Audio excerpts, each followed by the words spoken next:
military contributor and former commander for Army Forces Command, General Robert Abrams. So, General, if confirmed, this would be the first time a Russian missile has landed in NATO territory since the start of Russia's invasion. So, a couple of questions. First of all, how concerning is this to you? And from your experience, your understanding, what could, if indeed this is true, what could this mean for how the U.S. may get more involved in this? So thanks for asking and asking me on this afternoon, because I've read the same reports as everyone else. And like many of your earlier contributors, I think the most important thing right now is to determine ground truth on exactly what has happened.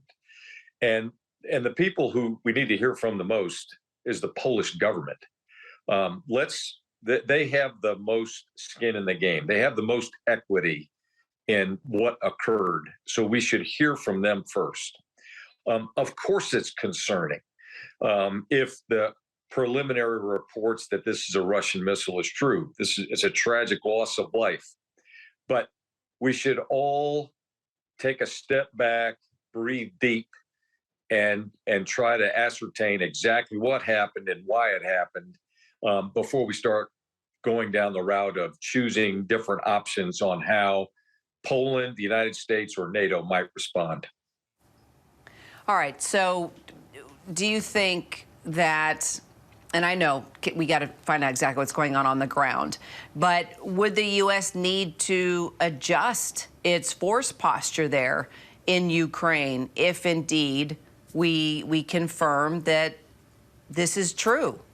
I mean, how should the U.S. respond to this? I mean, we see how they're responding now. They're saying we need to corroborate this information. We're sort of in a wait and see as they're investigating the intel. But if indeed the reports are confirmed, what do you think the U.S. should do?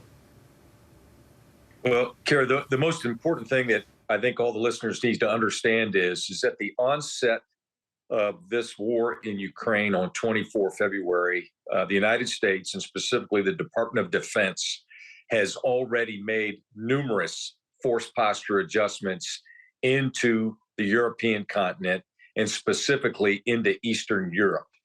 There's been a series of different deployments, enhancement and bolstering of pre-existing training deployments, extensions of previous units deployments, and additional deployments, all across all the joint force, so air, land, and sea. And that has postured the Department of Defense, and specifically European Command, and in their support of the North Atlantic Treaty Organization, with posture now where we have a good stance and balance across the entire eastern flank of NATO that provides lots of options. All right. Former commander for Army Forces Command, General Robert Abrams. So glad you were able to jump on with us as the breaking news is happening. We're going to stay on top of it.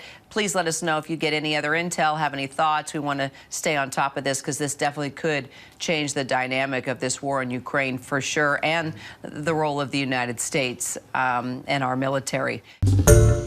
Hi, everyone. George Stephanopoulos here. Thanks for checking out the ABC News YouTube channel. If you'd like to get more videos, show highlights, and watch live event coverage, click on the right over here to subscribe to our channel. And don't forget to download the ABC News app for breaking news alerts. Thanks for watching.